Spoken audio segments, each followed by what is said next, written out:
Congressman. First time going through this area. It's amazing. It really is. Folks talked to said that this is worse than 2016 with the water levels, but of course you add the wind to it and there's simply no comparison. Have you been down this way yet? We flew over it but haven't been on the ground yet, so this is the first time actually on the ground seeing it. Your thoughts so far? I mean, it just, to think that this is home to people, and just looking at this devastation. Kieran, earlier we were looking at some of the trees that looked like they were 100-plus-year-old live oaks that were just snapped in half. It's incredible. And then even all the fish here. I mean, you were telling us on the drive here there were fish on the driveways. Fish covering people's driveways, not to mention all the other debris like trees and other things that floated. And this should not be water right now, right? This is all roadways? Yes, Yeah, we're going down the road right now. Just crossed over Cypress. Well, Congressman Graves, while we have you and we're kind of talking to you, just tell us what else is going on during this storm, the aftermath of it. Look, we've been everywhere from Grand Isle, Lafitte, Fouchon, all the way up through Thibodaux, Houma, as well over in Hanville and Luling and La Place. It is absolutely incredible. In fact, some areas down in lower Lafourche, at least preliminarily, believe they recorded wind gusts at 190 miles an hour. 190. I mean, that makes a person at that point. So this may actually be a revised to a Cat 5 storm at some point once they go over all the data. But in addition to all of this, we had those incredible winds, and I'm watching national news this morning, and all I see is all this stuff about flooding in New York and New Jersey. And I tried to remind them, can you imagine all of that water plus the storm surge plus the winds of 100, 120, 150, or maybe even 190 miles an hour? You want to talk tough conditions, you want to talk disasters, that's a game changer. Not to mention, and I know you can't pick this up on the camera, but the smell right now is pretty right. It is. It's all that dead fish. Tell us about the national help. But we, unfortunately, after numerous disasters, Louisiana always seems to be slow, or the federal agencies are just slow. We're begging for help here. We're begging for the basics like gas right now. Kieran, after going through a bunch of these, like the first week or two is always pretty bad.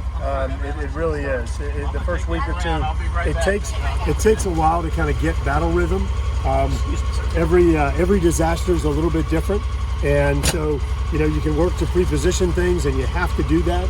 But ultimately, you've got to tailor your kind of response and recovery to that individual disaster, and so that's the part that's being done right now. Nobody has the patience for it. It shouldn't take this long, and so what you've got to do, what I think you have to do in the immediate days, is you really got to kind of circumvent the system while the system tries to get itself running. And you've got to go to just friends and neighbors and great faith groups and others and say, hey, look, we need water here, we need tarps here, we need ice here, and just work the system concurrently. And that's what I think needs to be done. And folks continue to try and shove everything through the regular FEMA process. And as I said, that just doesn't work whenever you have the immediate aftermath and you have some of the needs like you do in these communities right here. Congressman, you're fighting the need for gas right now. Kind of fill us in on that. And y'all, while we're doing this, we're interviewing Congressman Graves as well, but we're getting a tour of Killian. In fact, we jumped in the back of a UTV. Yes, I was about to say golf cart, but that's not a golf cart. But as they're headed home, so that's why we're kind of getting a tour as they're kind of doing their job as well. But you're fighting on the gas end.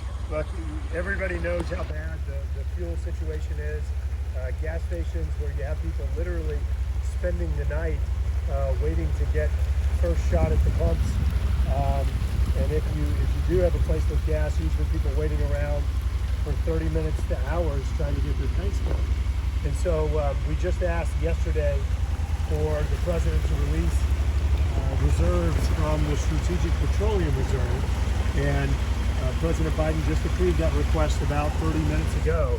And so right now they're going to be releasing crude oil from the Strategic Petroleum Reserve, which is part of the problem because the Mississippi River's shut down, pipelines are shut down, they can't get crude to the refineries.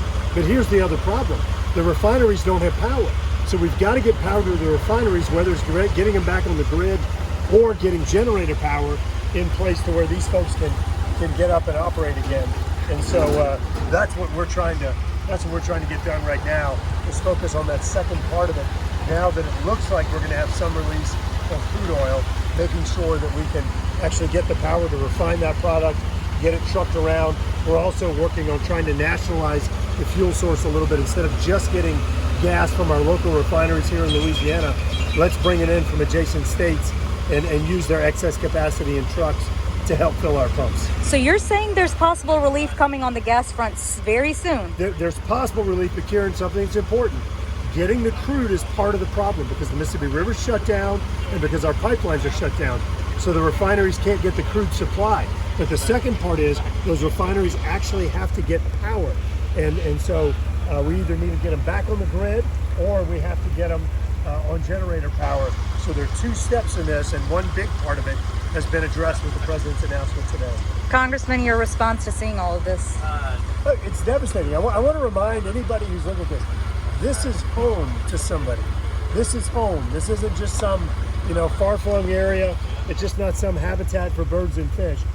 This is home, and your home just got washed, and so all of your belongings going underwater.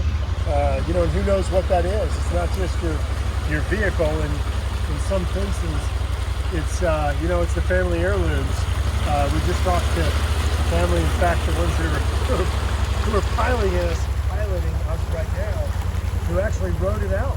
And listening to them tell the story about the winds coming in and the house coming apart. In fact, even said that they really didn't think they were going to live through it.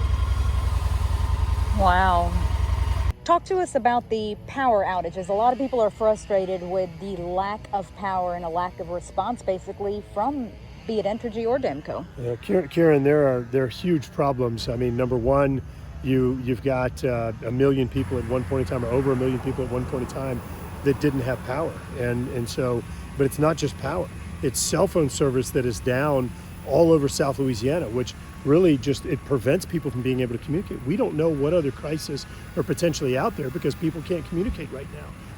We've got water and wastewater systems that are down. So there are all kinds of problems that are happening right now. We, in regard to power, there are approximately 25,000 emergency power restoration personnel that are in Louisiana right now doing power restoration. Some areas appear to be going faster than others, which has been very frustrating, but certainly we've got to get power back because it's fundamental to people with medical needs, to some of the elderly that have just vulnerabilities and can't handle this heat because, as you know, we've had heat advisories in recent days. So we're continuing to push the utilities to expedite this power restoration, to do it in a way that's fair and not focusing on one area, but truly trying to lift up all of these communities. That way people can go to different stores, they can go to neighbors to charge phones or do whatever they need to do in order to be able to make it through this thing safely. I know we already kind of discussed this, but Congressman, can you talk about some of the relief that maybe the federal agencies are coming with, if they're even coming, when it comes to the simple things of food, water, and whatever else? Sure. So there's bluetarps.us. That's a website that's set up by the government. The Corps of Engineers runs it to help put blue tarps on roofs in a pretty stable way to help provide coverage for those people who lost their roofs, lost their shingles, and what have you. Number two, there's disasterassistance.gov. Disasterassistance.gov. You can get an emergency stipend from FEMA to help address some of your immediate needs, whether it's housing, groceries, things along those lines. You do, in most cases, need to prove that your homeowner's insurance is not going to cover it. And so I'd urge people to talk to their insurance companies first. But disasterassistance.gov and blue tarps.us are two websites that are pretty helpful in tapping some of the immediate assistance that's available. Anything else that you would like to tell your constituents? Look, this was a heck of a blow. We had record winds. We've seen storm surge, rainfall. This was just the trifecta that slammed us. So what I'd say to people, look, I know this one's incredible. I know in some cases folks are devastated. We are going to make it through this. It's going to take a little bit of time. We are working on the cell phones. We're working on the utilities. We're working on the water and sewer. We're working on clearing the roads. Everything is being worked on right now. We're dewatering communities, trying to pump the water out of different places to help us get back into our homes and get restoration and just rebuilding our homes as quickly as possible. So we're going to make it through this. We're committing all the resources of the federal government to try and help push us through on this recovery. Congressman Garret Graves joining us. Thank you so much for your time, sir. Thanks.